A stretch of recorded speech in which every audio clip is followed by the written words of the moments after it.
Hi, Mickey.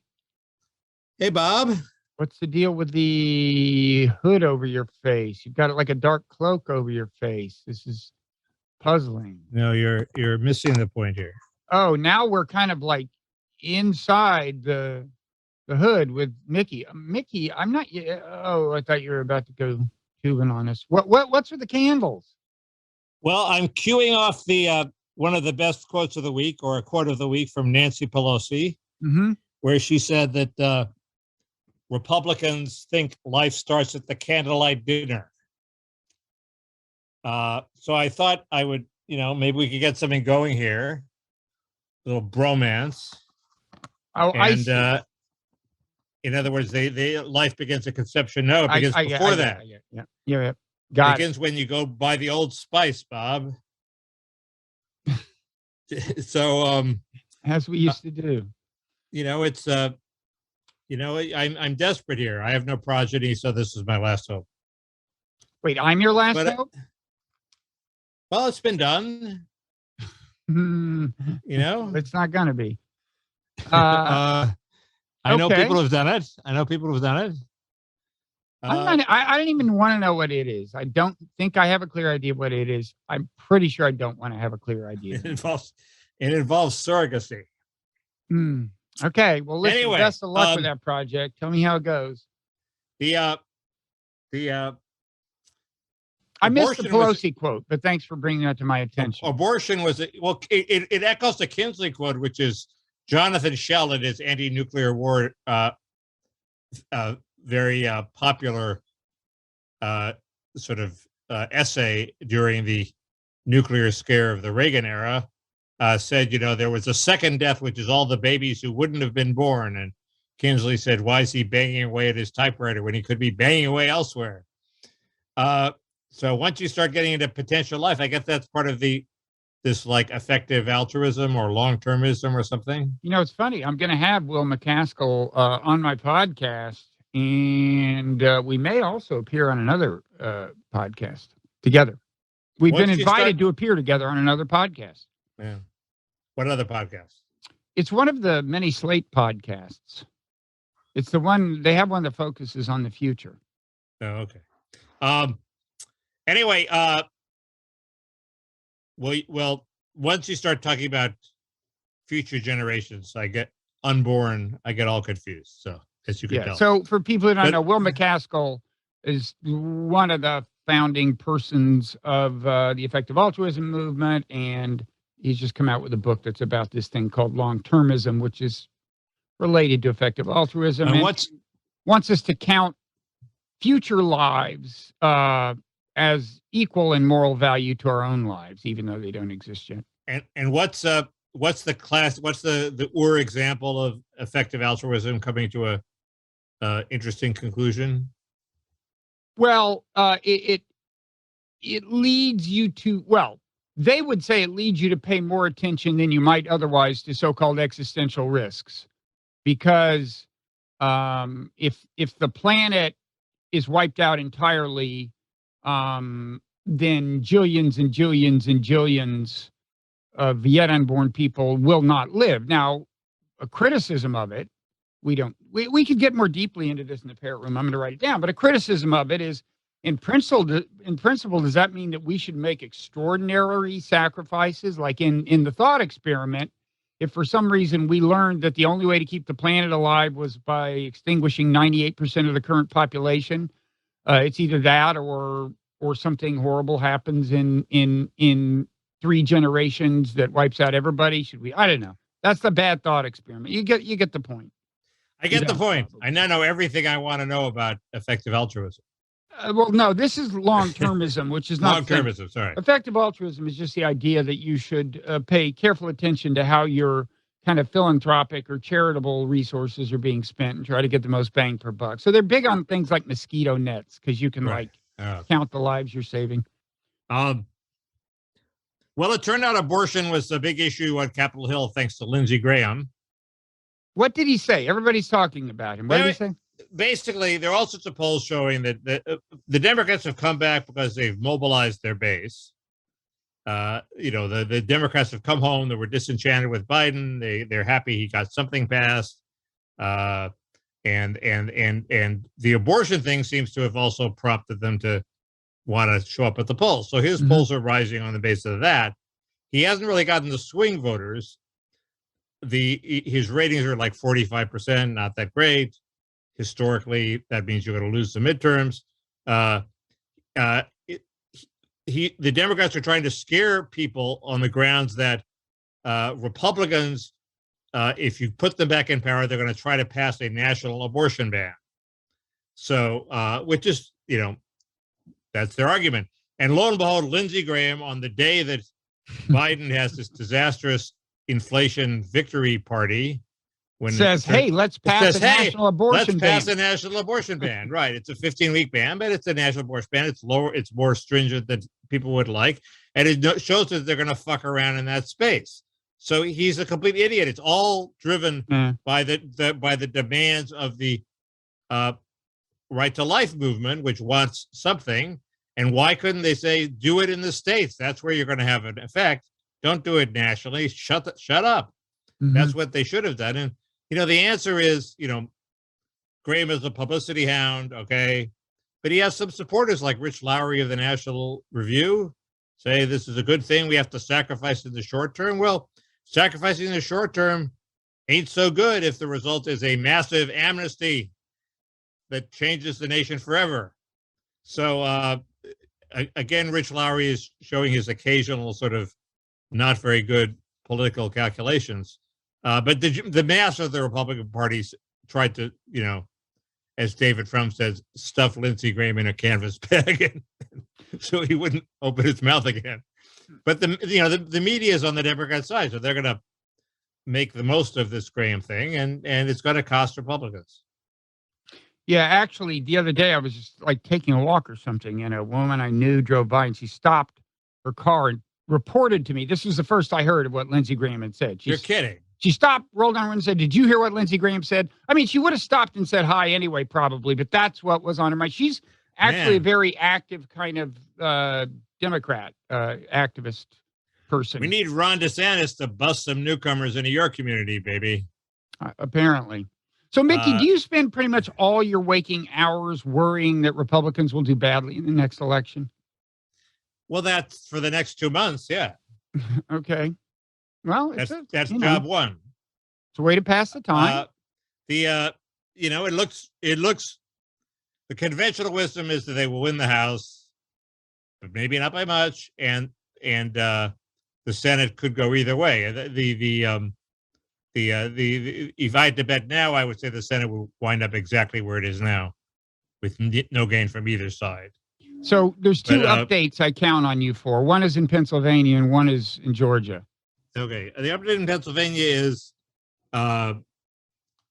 it's interesting. There's a CBS poll that showed that voters really don't like Dr. Oz. They think he's a phony, which he may be. They think he's a carpetbagger who doesn't care about Pennsylvania, which may be true. But he's only and a fraud. No, not necessarily that. But he doesn't really. He's saying things he doesn't really mean. So he's not a fraud. And he's playing for the suburban women's vote. So he's endorsing things like same-sex marriage. He's being unconservative in many ways. But he's only 5 points behind. They hate him, but he's his opponent had a stroke and has trouble finishing sentences. Maybe some candidates would be doing better than that. It tells you something about something. Either it tells you his opponent had a stroke, or that Pennsylvania is not a blue state, it's a red state normally, or the issue environment favors Republicans. Maybe it's all three. But it's amazing that he's within striking distance. But he is within striking distance, and they're going to have a debate now. They're going to have a debate in late October. A lot of people will have voted by then. Maybe people will hold off. But Fetterman obviously wanted it as late as possible. And they're only going to have one? Only one. And the bar has been set pretty low. If Fetterman makes it through, I think he wins. So I'm not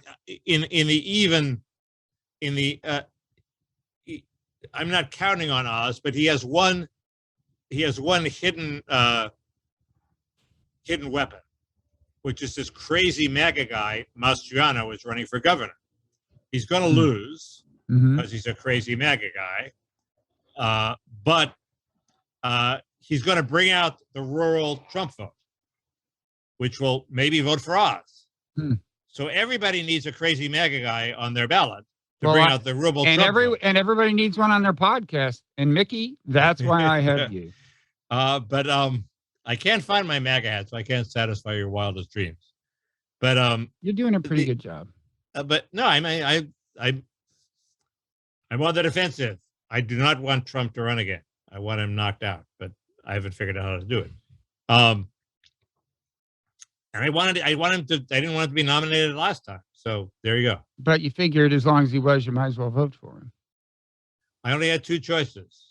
That's true. I was being a long-termer. I was saying Biden I'd much rather have than Trump, but Biden comes with the existential risk of a nation-breaking amnesty, which would be indefinite into the future, and so I gave that heavy weight. If I know that the Democrats were going to do that badly in the congressional elections, I probably would have voted for Biden. But anyway, okay, I'll quit tormenting you about your that's okay. That's why we have Aryeh Cohn Wade. Is that his name? That's his name. Okay.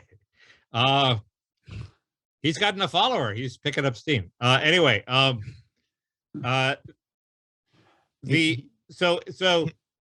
basically, if you have a crazy MAGA person on the ballot with you and you are a Republican of any stripe, he brings out the vote that otherwise might not show up for Oz, but they might show up for Mastriano, and maybe they'll vote for Oz. So that's a potential way Oz could win.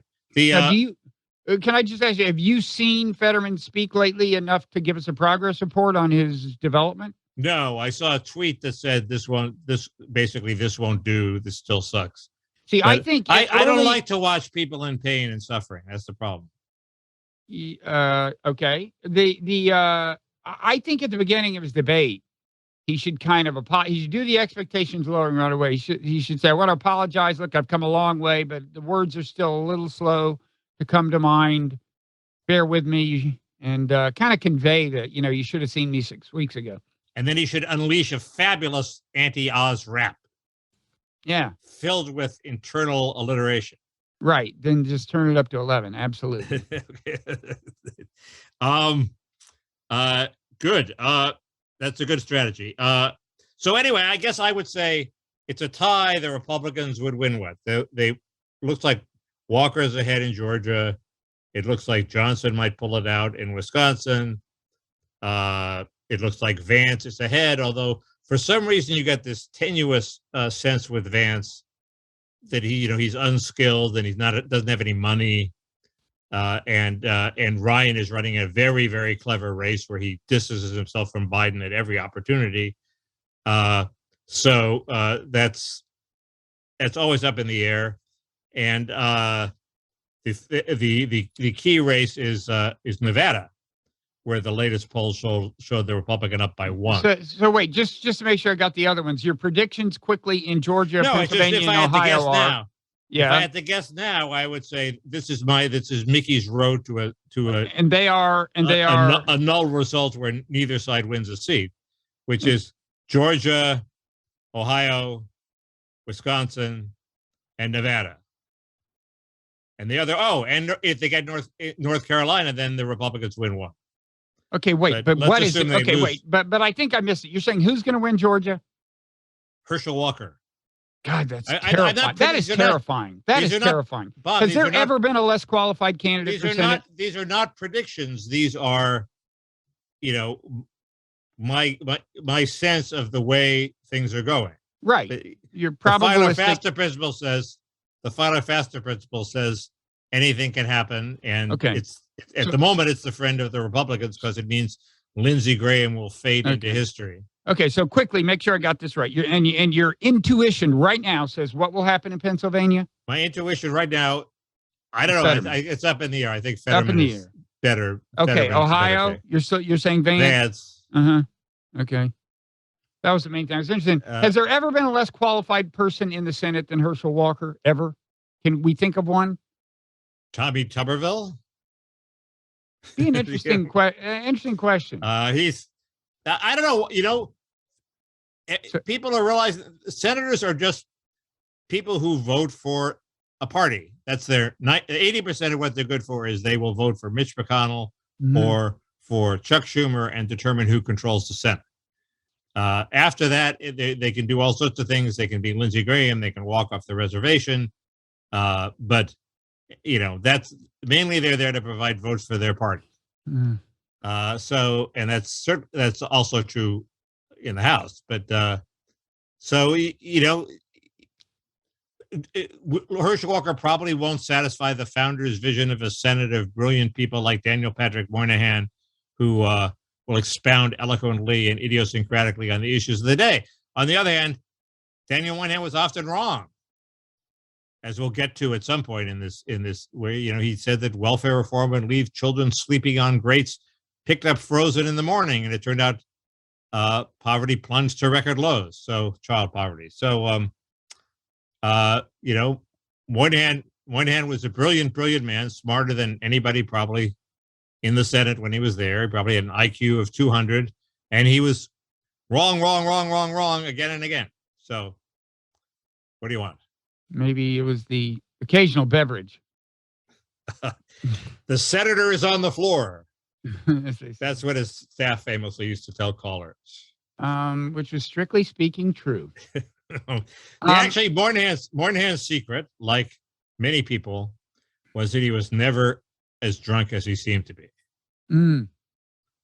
And he's like one of these people, they seem drunk, and then all of a sudden they'll pick up something you said and have a brilliant response. So he could function well while he'd had a few drinks. As drugs go, it's, it's one where you can be kind of addicted and yet be pretty functional.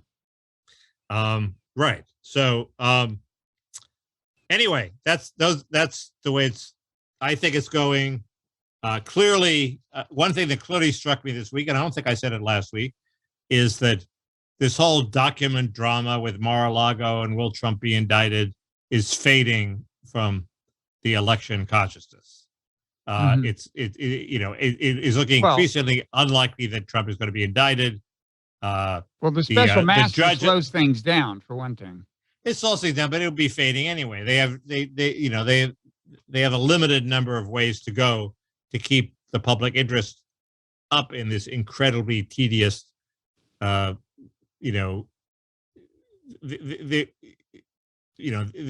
some disputes that are uninteresting.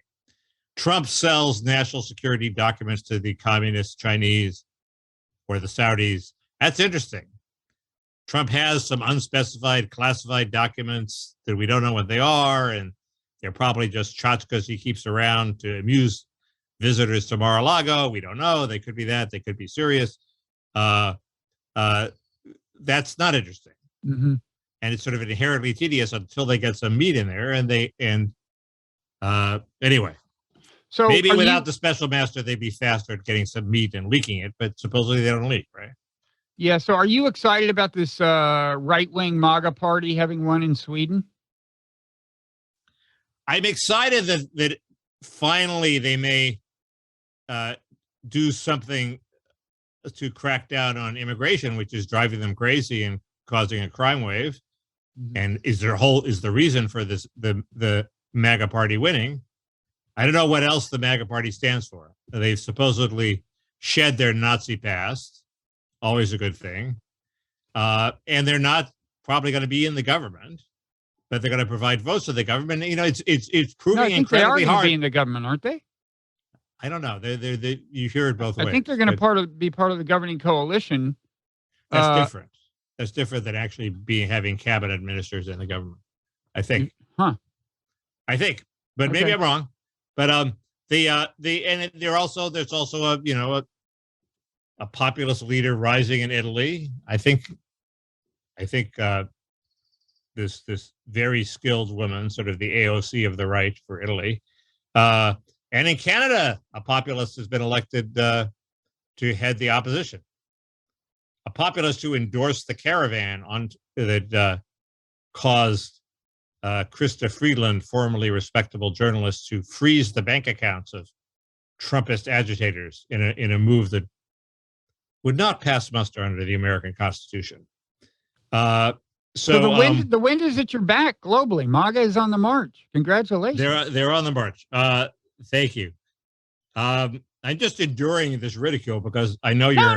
No, Mickey. I'm always happy when you're happy. I know you had 4 hours of sleep and not Sudafed, so sarcasm and ridicule. True. I did have. I got 4 hours of sleep. I got 4 hours of sleep. No Sudafed, and sarcasm is my crutch, and I'm hoping it'll get me through the next 40 minutes. What Ukraine. So what's not clear is whether the Biden Philadelphia speech flopped. I think is that the foundations of democracy? Your MAGA is eroding the foundations of the Republic speech? That's a anti-MAGA Republican speech where he later said he wasn't talking about the voters, just the officials. Yeah. Could have said that in the speech. Wouldn't have been hard to do, but he didn't do it. We discussed this last week. We discussed that last week. What's not clear is, has it flopped? He then gave another speech on 9/11 where I thought he was going to make the mistake that you highlighted last week or the week before, which is connect the fight for democracy at home with the fight for democracy abroad. And there was one sentence that sort of flicked at it where he said, he's talking about 9/11 and, talking about the fight against autocracy abroad, presumably, because the 9/11 people were from abroad. And he said, and it's a fight we have to wage every day at home too. Okay. Mm-hmm. I think that was like the minimal possible reference to the fight at home. And I think he basically backed off making the big connection that you were afraid he would make. Your mileage may vary. Does that sentence mean to you that he made the horrible connection? I'd have to hear it. He said, "What is the fight we have to fight at home too?" He said, of course, and it's a fight the fight for democracy is not just a fight we have to fight on special occasions like 9/11, but it's a fight we have to wage every day. And he may have said at home too. Yeah, he may not have said at home, but I just think that's a throwaway line designed to appease the internal speechwriters who are demanding it. It may be the closest he's come to explicitly making the connection between his global war on autocracy and his domestic war on MAGA. The Edward Wong of the New York Times wrote a piece connecting the two, I think a little over a week ago. And I think Wong was the first person to note how naturally convergent these two tropes are, and argue that Biden is in effect exploiting their parallelism rhetorically, even if he hasn't connected them. I thought you did it before Wong. Well, I may have mentioned it in the Parrot room last week, but that was after the Wong piece had appeared. So really? So I don't know. I defer to him. I may write about it this weekend or in the newsletter, but I'm skeptical. I think both are a bad idea. They're bad ideas independently and even worse together, is my view. I just think he failed to go the full Wong. The full Wong. He didn't even do a half Wong. Yeah. No, he hasn't done the full Wong. And only Wong has done the full Wong. That suggests that the Philadelphia speech did not succeed, because I think even though it was like incredibly bad taste to turn this 9/11 thing into a domestic political speech, he could have squeezed another 2 sentences in there if he wanted to make the connection without, really pissing people off. At the same time, the venue, as you suggest, may have been all that stopped him from making the connection more explicitly, and he may do that down the road. It's interesting. There was a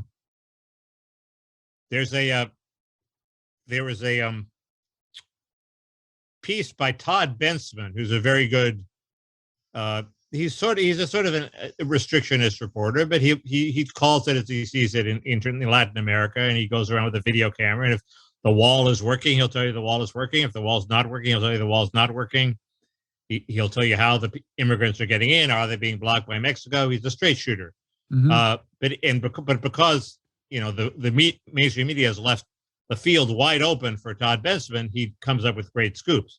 One scoop he came up with is, we told the unelected temporary head of Haiti, who basically running Haiti as a dictator. The legislature doesn't really exist anymore. The predecessor was assassinated, perhaps with his complicity, some people charge. We told him, don't worry, we'll stop all this talk about freedom and elections and stop pressuring you if you just take back these Haitians that are under this bridge in El Paso and causing an optic PR problem for us. We did that recently? No, this was about when the Haitians were under the bridge in El Paso, which is 6 months ago. Okay. So the war on autocracy stopped when it came time to PR. It stops in a lot of places. That's one when it came feature of time it. for PR for the Biden midterm campaign, which is you have to take this optic problem off our hand, and then you can go and be an autocrat. Now, there are some people who say there were other reasons that it would make sense to leave this guy in power. Because Haiti is turning into a Libyan-style gang state, and only the police are the only force that can stop it from degenerating into total chaos. And this guy has the police on his side. And if you turn it over to the do-gooders who want to set up an election, it's all going to be a disaster. So that you could make that argument, but the ex-ambassador to Haiti said that was not the argument that the Biden administration bought. The Biden administration was thinking politically of how to solve this optics problem of the Haitians coming into America. And so that's why they did it. Mm-hmm. Not for all the other possible reasons. And the Haitians, of course, are now coming back into America. There was one community where virtually all the immigrants were from Haiti. I forget where. Anyway, if you were a Haitian, you would come to America too. Anyway, that's it for the war on autocracy. The only other interesting thing is the abortion. This is suggested by a reader, and it's very smart. The abortion issue has an inversion effect, which is it boosts Democrats in red states because they're really worried that the red state is going to impose an abortion restriction. Mm-hmm. And it takes away in states like New York, where they know that abortion is always going to be available in New York. Right. They don't have to worry. So it boosts Zeldin against Hochul, for example, but which is just within the realm of possibility. Or it just fails to boost Hochul against Zeldin, right? Yeah. I mean, that's more like what you're saying. Right. Well, it's the same thing. It's a zero-sum game. So I just thought that was interesting, and I haven't seen anybody in the press. But it still sounds like a net plus for Democrats. It boosts candidates in the red state, and it boosts Democrats in red states and boosts neither candidate. I mean, of course, in relative terms, as you say, it has to boost one or the other. But it increases turnout for Democrats in red states and increases turnout for neither candidate in blue states, right? Well, no, it might turn out some, the pro-lifers in blue states, such as they are, will turn out more because of it, because they feel it's there's turnout on both sides, but the Democratic turnout has been hidden because they could rely on the Supreme Court to protect them. Mm-hmm. Now they can't. I think it's definitely a big net plus for the Democrats. Right. There are Republicans who claim abortion isn't that big an issue, and our voters are motivated too, and that's what Lindsey Graham said. I just don't buy it. Okay. So I think that's it for now for the midterms. There's big Ukraine developments, including people are now starting to fantasize. Well, Ann Applebaum's been fantasizing for a while, but people are starting to say we have to think seriously of what happens when Russia loses, even though Walter Russell Mead says it's way premature for that this plane that the Ukrainians marched on is a big flat plane, and armies go back and forth all the time, and then they get overextended, and then there's a cross strike, and they get rolled back, and this is not like the beginning of the end for Russia. Yeah, I mean, you can argue it a few ways. I mean, I think one of the take-homes is I'm glad we quit taping on Thursdays. 2 weeks in a row, we were overtaken by events on Friday, and so we wind up discussing them basically a week later. I mean, last Thursday, this counteroffensive in Kharkiv had started, and I remember saying, I had kind of studied up on what the optimists were saying on Twitter, and I said, well, what they're hoping for is, they want to they've got this one town. If they can consolidate there, they'll be within artillery range of, I think, Kupiansk.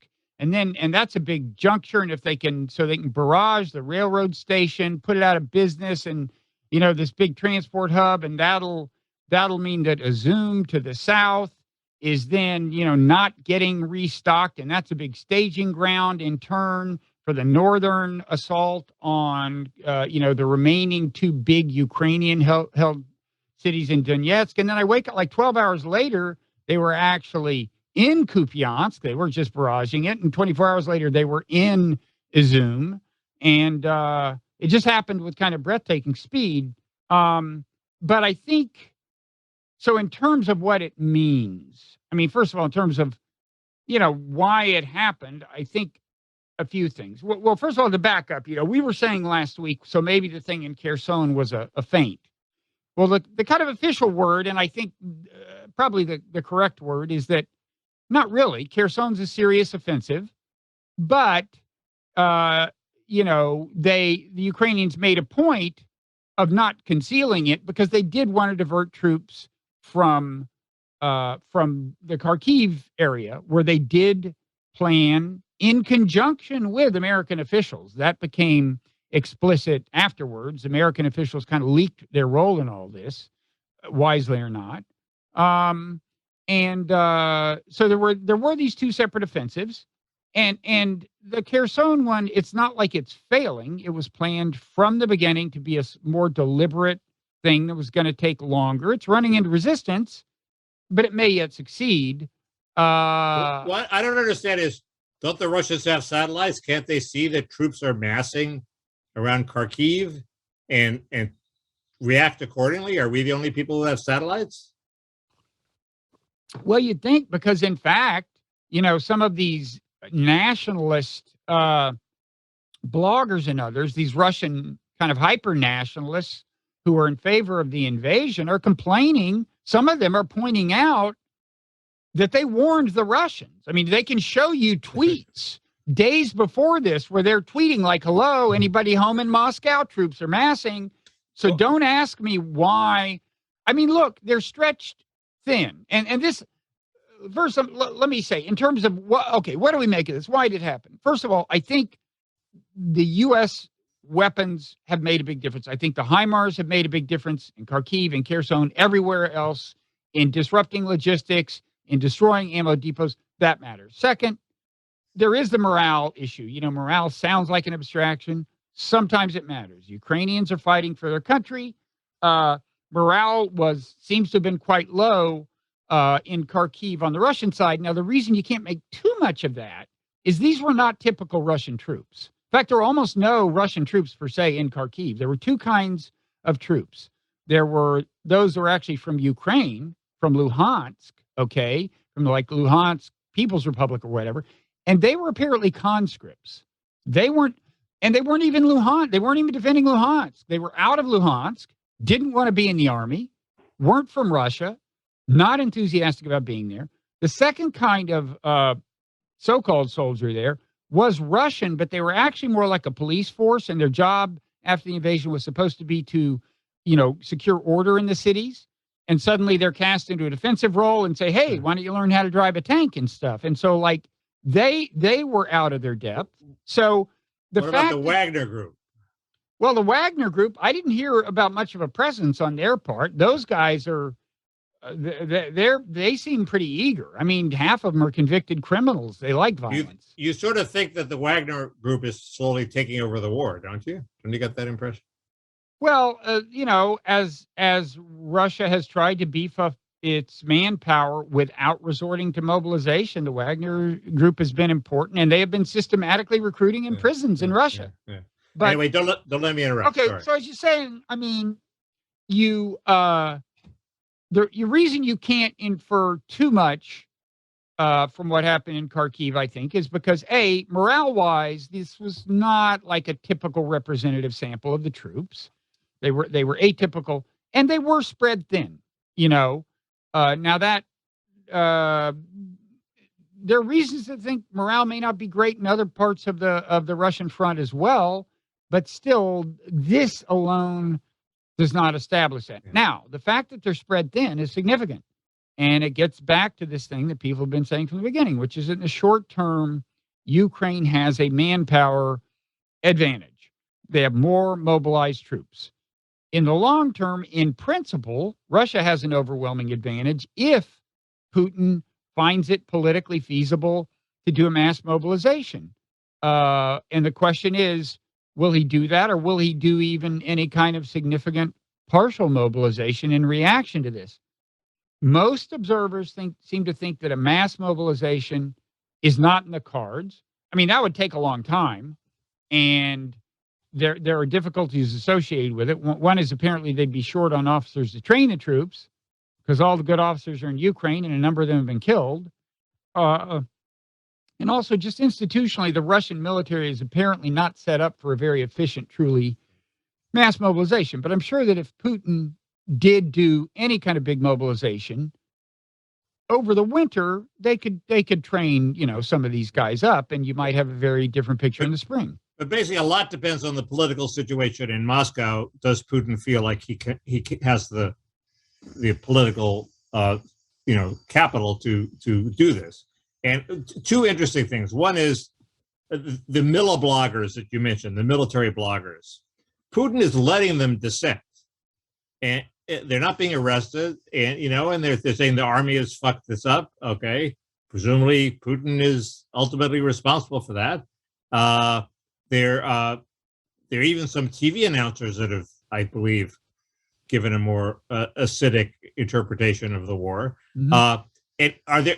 So my first question is: are there any people who actually don't think the war is a good idea who are allowed to say this? Yeah, there was a guy on state TV saying they should seek peace negotiations. Okay. He seemed very earnest. I think state TV in Russia, it's not completely a puppet show. It's fairly carefully manicured, in terms of who can get on there, and you can say things that'll get you bounced forever. In fact, I think this guy Dugan, this nationalist whose daughter was killed, at some point crossed some line and was suddenly no longer on state TV.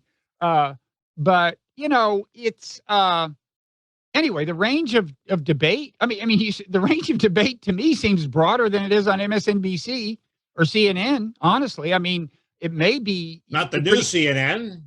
Well, yeah, we'll wait and see. I'm looking forward to that. But you have seen in the past week everything from yes, mass mobilization, take the gloves off, to we need to seek peace negotiations now. That's a pretty broad range. I don't know exactly what it means. I don't know to what extent the Overton window is being set by the state. And I think not many people are really very confident of what Putin's got to do. The thinking is he's got to do something. He probably will find some way to increase the size of the armed forces, at least somewhat. They've already been doing these various little things that have that effect.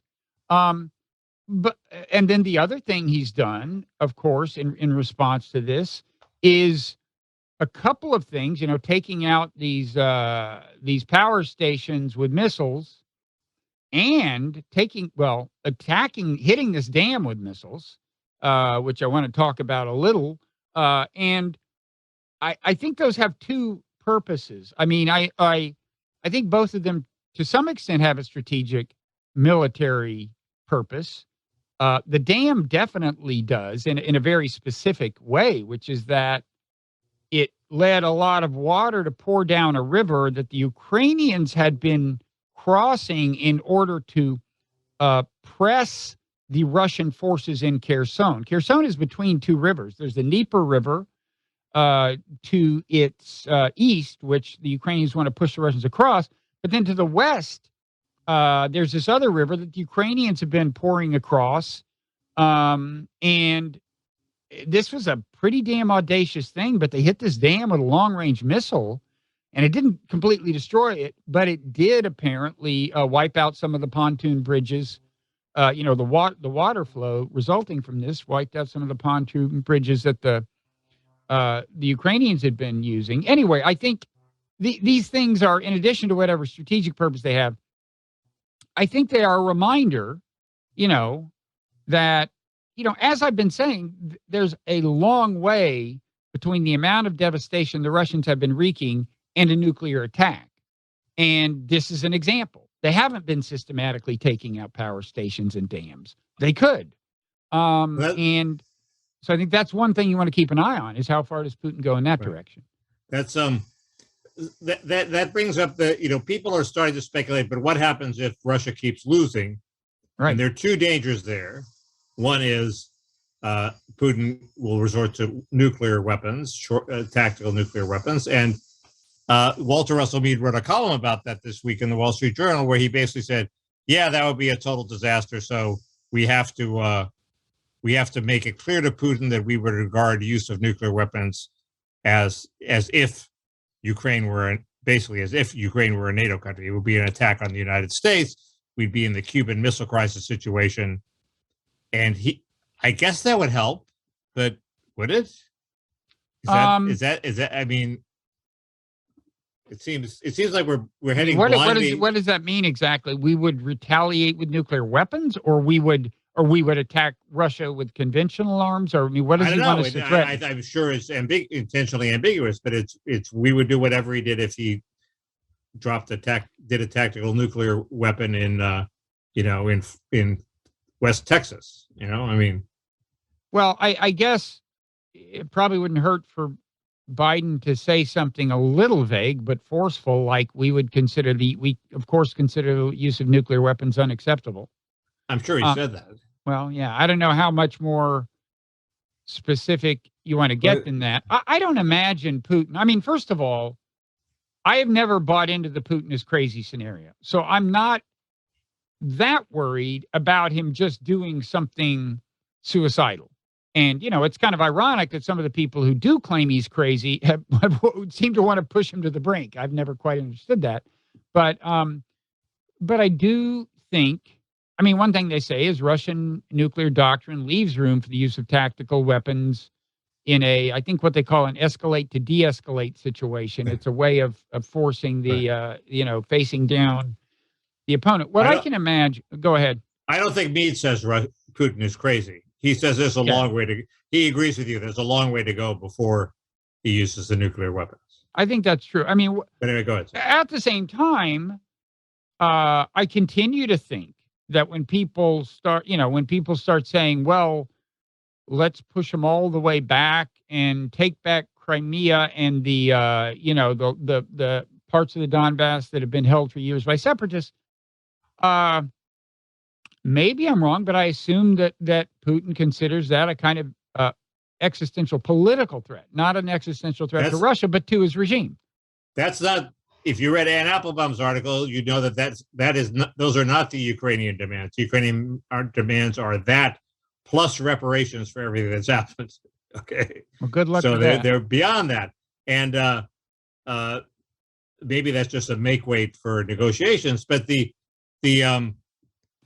Ukrainian defense minister said, we have, talking about the threats of nuclear war and also the threat that Russia will just disintegrate. It'll be like a chaotic,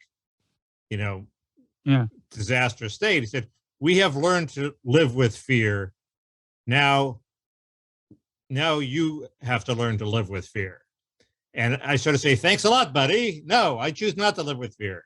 I choose you make a deal with the Russians so we don't have to live with fear. How about that? Wait, who was it who said that? The defense minister of Ukraine. Yeah.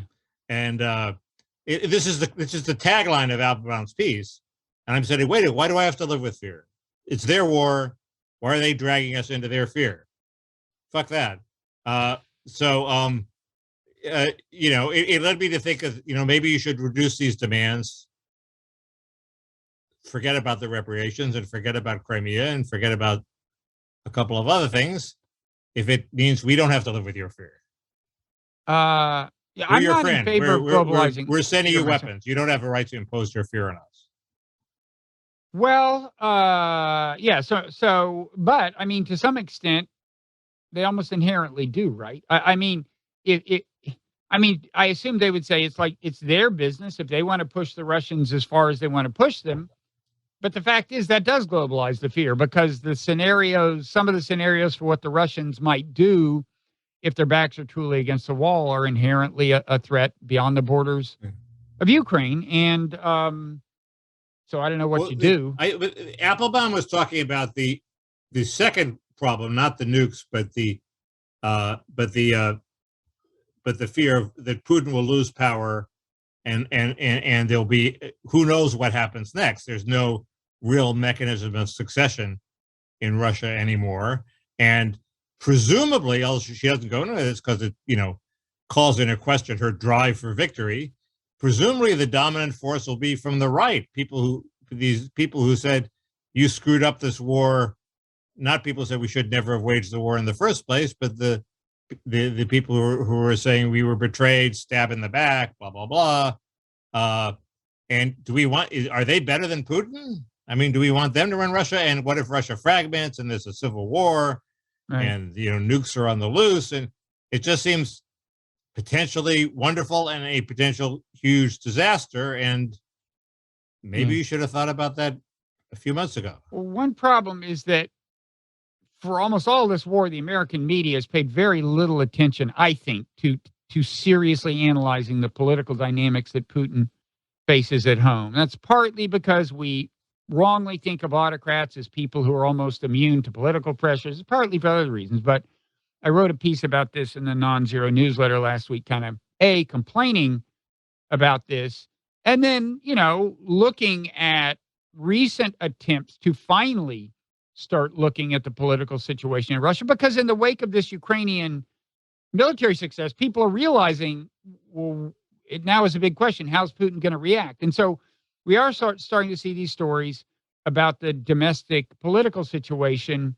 And I think it tends to, the standard assessment we're getting and I don't know whether to really trust this, because again, I don't think we do that great a job of covering this story, but the standard assessment is that the pressure on Putin to get tougher in the war and expand the military effort is coming more from the elite level, including these bloggers, and the resistance he fears that he would get to a general mobilization is more at the grassroots level. Like there's a lot of people who are telling pollsters, yeah, I support the war, but you start drafting their sons, right, and you hear a very different story. That if that is right, and it's probably more or less, I'd bet it sounds kind of right, then you're right to think that if there is some kind of coup, it's going to come from the right. It's at the elite level. It's the people who do palace coups who are, if anything, more militaristic and more nationalistic, if that's easy for you to imagine, it may not be, than Putin has been. Well, but if it was a right-wing regime and stable and had to regroup for 5 years, it wouldn't be that bad. But no, I mean a right-wing regime. I bristle. I mean, could be as easy to live with geopolitically as what we've got. I mean, he's not exactly a leftist. I bristle at the use of right-wing to describe autocrats. Seems to me they come in all sizes. It's not what the term. We fell into that. We shouldn't do that. I feel bad. We shouldn't. But I guess I would say but it's a separate question. What are the implications for the war if it happens during the war? I mean, if he's replaced by somebody who wants a bigger war, that could be a problem for the whole world. Not just because they might go nuclear immediately, but I don't think they would, but because if they threw all their resources into the war, it could go on a very long time. It could ultimately lead to the complete ruination of Ukraine, and it would stand a good chance of going beyond Ukraine's borders and eventually going nuclear. I think the most likely way it could go nuclear in the short run would be if he gets his back against the wall a lot more than it is and kind of threatens to use a tactical nuke, and his bluff gets called because we think he's bluffing, and he feels he can't afford to be seen as bluffing. And maybe it's something like a tactical nuke that hits Snake Island, which is uninhabited, right? maybe something like that. But who knows what the reaction to that would be? Right. Anyway, we've done the two main topics, and I have a feeling we've talked for a long time. But yeah, about enough. I mean, we can adjourn to the Parrot room if you want. There are two sort of hot topics we haven't touched. One is this busing of migrants across the country, which seems to have become a big story. Am I wrong? Am I just in my cocoon? It seems to be. It's become way bigger a story than it should be, but somehow it's. Now, which one are you talking about? Well, the Martha's Vineyard one is the most so DeSantis current one, but sending the migrants to Martha's Vineyard. Governor Abbott in Texas has been sending migrants that come into Texas to other parts of the country for a while, including Washington, D.C. and New York, and the result has been beyond his wildest dreams, as Mark Krikorian said. All of a sudden, the Democratic mayors of these cities started whining, "Oh, we can't handle these people." Well, why are you a sanctuary city if you can't handle the people? Don't send these immigrants. You should, if the migrants are such a bad thing, why does Texas have to suffer 100% of the burden? I thought immigrants were a good thing. So it's called the liberals' bluff, as it were, and it also has done what the noted political pundit Herschel Walker said. Now we're talking about immigration. We weren't before. Okay. So it's succeeded in doing that. Now DeSantis comes along and he takes a bunch of migrants, apparently from Texas, recruits them. They stop in Florida. So they're then his migrants, and then he sends them to Martha's Vineyard. Okay. That's a little different than DeSantis because they're not really organically in Florida. They're not, he sort of makes them his responsibility before sending them along. So it's more of a stunt and a scheme. How did he get them to come to? How did he induce them to come to Florida so he could? I don't know. And like, the rumor is, go ahead. The rumor is he has a recruiter in Texas who promises them work permits in Boston. Instead, they go to Martha's Vineyard. That's kind of fraudulent, right? He's not like the mayor. Well, that would be kind of fraudulent. That would be kind of fraudulent. But they're not necessarily having a bad time. I mean, they were, on the floor of a bus station, and now they're being welcomed in the loving arms of one of the most beautiful cities in America. And they're being sent off to somewhere. The governor of Massachusetts is making a home for them at some naval base. They will eventually end up wherever the hell they want. So Biden is basically freeing these people to go wherever they want. Okay. They can't get to where they want often, but they can go wherever they want. Wait, why is it Biden's call to? That's what Biden is doing. Biden is they say they're asylees, and Biden says, okay, you have to report to court when your case is heard 2 or 3 years from now. I see. Until then, you're free to roam the country. And so DeSantis takes advantage of that, basically, for political purposes. Yeah. Yeah, it's a little creepy to me to just see him kind of using them as props, but it kind of reminds me of the way he used those high school students in masks who were standing behind him. But he is. No, I think. I mean, I will say, one thing this reminds me is that he would certainly be a very formidable opponent to Trump in the primaries.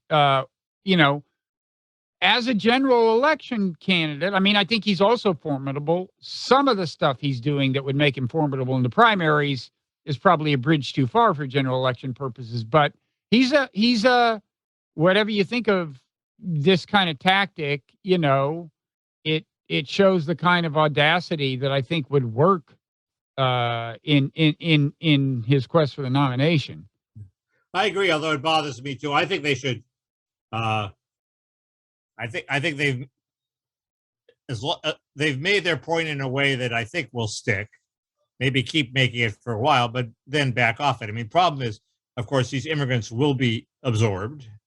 The main problem for Martha's Vineyard, I think, was the hordes of human rights lawyers and activists and helpers who were coming, inundating the town. For these 50 people, they probably got 300 obnoxious NGO types that they really didn't want hanging around. So it has a slight bad odor, and the Abbott thing has much less of a bad odor.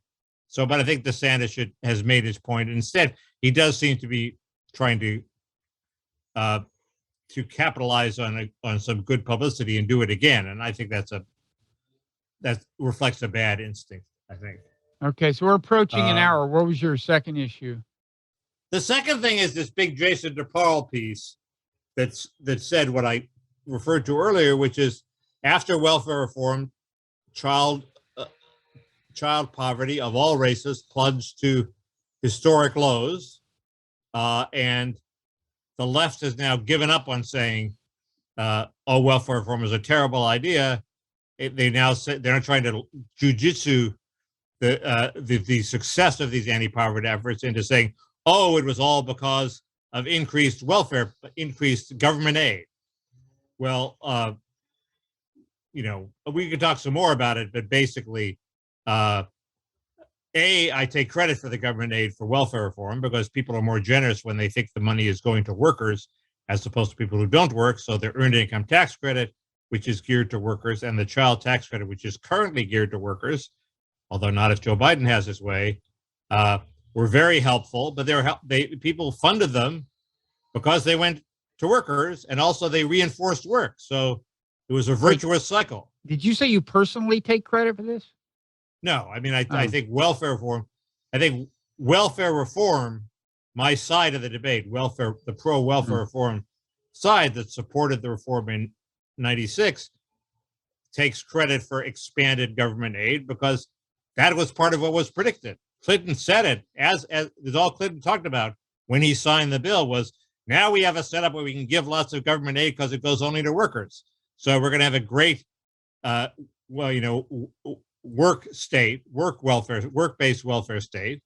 I mean, it's not like it was a hidden agenda. Clinton said it explicitly, and it happened. So you can't say, well, it's all government aid. See, we on the left were right. No, you on the left were wrong. Clinton was right. So there's that, and also Scott Winship of the American Enterprise Institute points out that the data on which this Jason DePaul story were based, probably unbeknownst to Jason DePaul, were bullshit. In fact, increased work and increased earnings played a much bigger role, and government aid played a much lesser role in reducing child poverty than this study lets on. Here's the example of the bogusness of the data. Okay,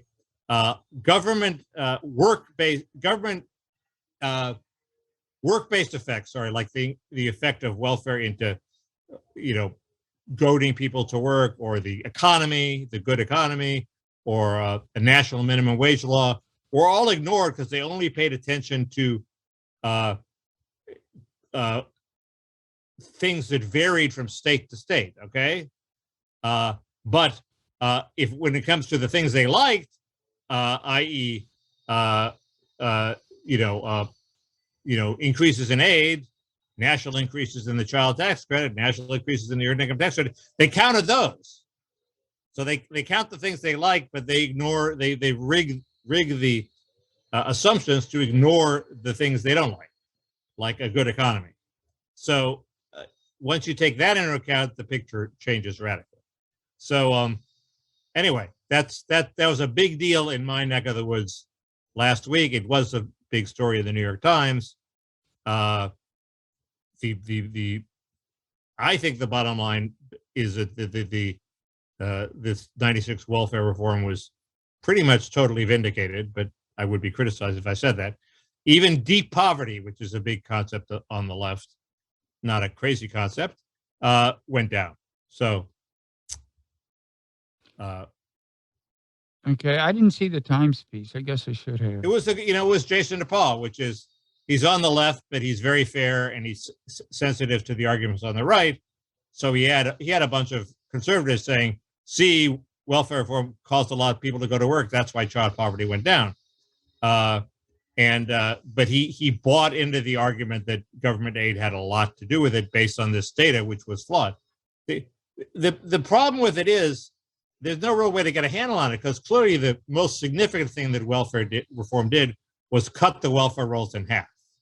Okay. So they're half the number of people on welfare. We don't know what cultural effects that had.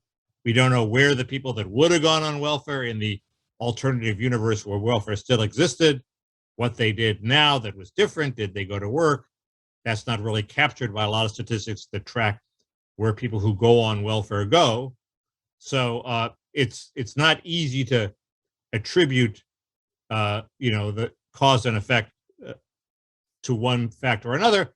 But they passed welfare reform and things got better. That's sort of the basic bottom line. Okay. So we are at an hour. What are we going to talk about in the Parrot Room at patreon.com/Parrot Room? I could go on and on about this. There are many. Why don't you do that? I'm going to press the stop record button, and then why don't you continue? Okay. So we were, one thing we're going to do, the great, allegedly great French director, Jean-Luc Godard. How do you pronounce his name? Anyway, he died. We both said, well, we should watch his path-breaking movie, Breathless. And we both started. We haven't finished, but we can say a little something about it and then vow to finish and maybe start a movie discussion club in the Parrot Room. We're going to talk about that. Maybe take up smoking. Well, no, I'm going to save that for the Parrot Room. Just something I noticed about what's the deal about the size of the cigarette in that guy's mouth in that movie. Anyway, I digress. The maybe a little something about Roger Federer, who announced his retirement. Okay. Why don't you name a couple of things? There's I think we should start a section which would be healthy for me on things Biden has done right. Because I tend to overlook them. And there are a couple things that he seems to have done right. There's a wacky woke campaign against food oppression, Bob. There's an impressive hierarchy of foods. I didn't know that. There's a point to be made about the Epstein case. Oh, good. Which is more of a pundit-y point than a evidence point. But I want to talk about there's just this rich guy around here, Munger, Warren Buffett's partner. Charlie Munger, and he said, and Ann Coulter approved, saying that it's not greed that drives the economy, it's envy. And I think he's right about that. But I think that has sort of implications and that's that I haven't explored. That kind of makes sense if I understand what I think he's saying. It makes sense to me too. Status competition it causes trouble. It causes trouble for me. We'll talk about that. We'll talk about your envy. Well, we know about your envy, but no. That's an endlessly fascinating subject. My envy is completely out of control. It causes trouble for my dogma, my social egalitarian dogma. That's suitably cryptic. Let's leave it there. It's not your envy, your dogma. Let's see. Not my karma, my dogma. Now we said we might get into long-termism. We might. There's another thing that happened timing wise is I think when we taped the public podcast last week, the Queen, we didn't know the Queen had died. Oh no, you did. The Queen had just died, but I didn't know it. That was it. Anyway, Glenn Greenwald highlighted a tweet that was said to be an unacceptably bad taste about the Queen. And this just raises questions about free speech and what Twitter should and shouldn't do. And I want to use that tweet as a as kind of a case study. I think I want to talk about something that I wrote about in the Earthling, the Friday edition Nonzero newsletter, which is out now, which is a story that was taken to mean that, see, it really, Putin's invasion really had nothing to do with NATO after all, which I beg to differ with that interpretation. What else? One thing I want to do is Eric Schmidt, former CEO of Google or big shot at Google. Mm-hmm. is now sort of beating the war drums about the competition with China in technology, all forms of technology, biotechnology, but also standard computer technology, and he, it's like a war, and if we can't lose to China, okay, and somebody actually, and John Ellis had the wit to quote this, asked him, well, what does this defeat by China look like? Isn't the economy a zero-sum game, a non-zero-sum game? So there's still a place for the United States. We can still be happy and prosperous if China wins the tech war. Mm-hmm. And Schmidt gave an answer. And I want to read you the answer and see if you find it satisfying. Oh, good. I'll be reacting in real time. A lot of drama. I think I know what your reaction is, but who knows? Maybe not. They're going to have fusion power by 2028, Bob. Okay. I think we're doing pretty well on that front, but we'll see. And there are a bunch of other little things. Polio is coming back. The story of why it's coming back is actually kind of interesting, not exactly what you expect. Okay. Hope you're keeping track of all this. You're making a lot of promises about that we won't keep. That's in the Parrot room. And they are tantalizing promises. We're going to talk about polio, folks. That's my modus operandi. And there's also the merge. Did you follow the merge? The Ethereum? Yeah. The crypto merge, which I don't understand. I don't either, but that doesn't mean we can't talk about it. Well, it has that in common with a lot of subjects, doesn't it? Okay, so patreon.com/parrot room is the place. We are the people. And I don't know, need I say more, Mickey? Don't you think that itself is sufficiently alluring? Just telling them that we'll be there? And yeah, I'm beginning to worry that people might have difficulty, so they come to this site first and then they jump over to Patreon. You think they can't handle that? If they can't handle that, we don't want them in the Parrot room, Mickey. These are people not capable of leading our nation in competition with China. We don't want them. We're like Charlie Crist. We don't want their votes. Yes. Okay. But I guess we could give them a little guidance. The way you do this is you go to Patreon. You go to patreon.com/parrot room. Okay. That'll help. Yeah, that'll help. Arrows to Toyland. We used to call that at Newsweek. Also, can I just say, Mickey, even if they don't want to go there, but they think that the vigorous and illuminating discourse you and I have is worth supporting, they could just go there and sign up and give us their money, never show up. That would be okay. Or if they just feel sorry for us and want to give us money for that reason, but don't want to actually watch the stuff in the Parrot room, that would be okay. Are you on board with this? They could hate watch us too, right? They could hate. There are people who hate watch us. There are haters in the Parrot room. It's a shock, but there are people who pay to hate. Not many. Not many. We're monetizing hate. That's great. We're harnessing as many human emotions as we can figure out how to harness, folks. And the place to see it happen is patreon.com/parrot room. And the Parrot, as always, has the last word. Right, Mickey? See you there. I never tire.